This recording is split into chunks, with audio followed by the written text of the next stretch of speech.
Good morning. Morning pa din.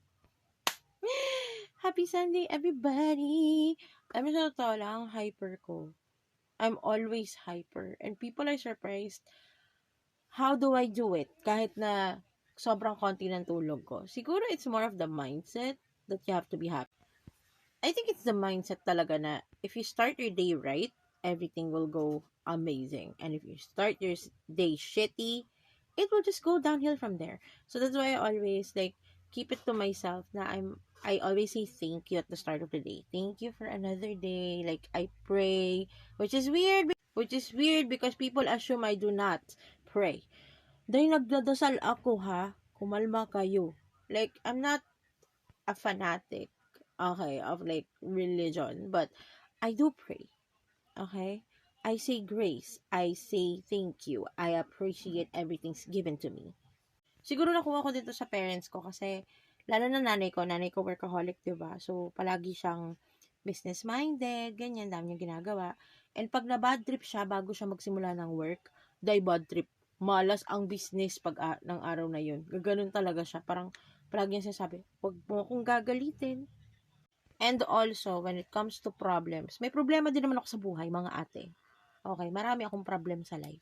It's just that I choose to move forward from the problem. Sometimes, pinapark ko muna yung problema. Parang, diyan ka muna, tumambay ka muna dyan, pero wag kang tatambay dito. You're out. Ganon. Alam mo yun, parang, pag pinarking mo kasi dito, talagang you're bothered the whole day.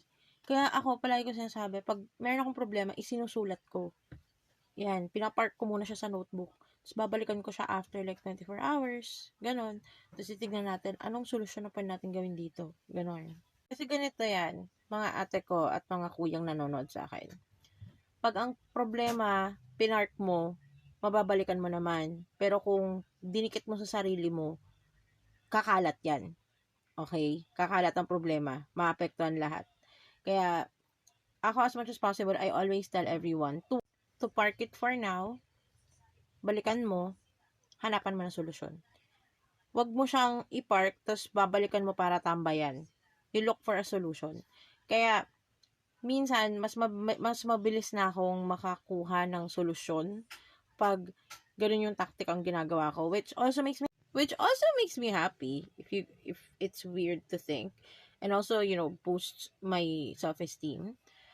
Though, it's a case-per-case basis. May mga problema ako na hanggang ngayon nakaparking pa din, wala pang solution, kasi hindi ko alam ang gagawin, and I'm seeking help about that, and that's okay. Ganun talaga.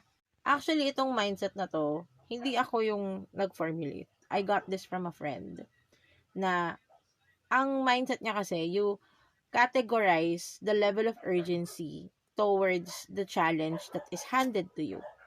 If it's like red, that's really urgent, 24 hours. If it needs more time, that's yellow. Okay? Yellow can be 48 to a couple of days.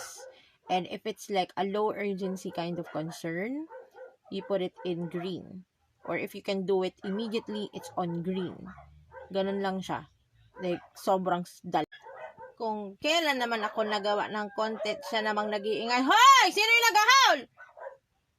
Sa mga aso ko talaga, minsan talaga may sariling timeline. Wait lang.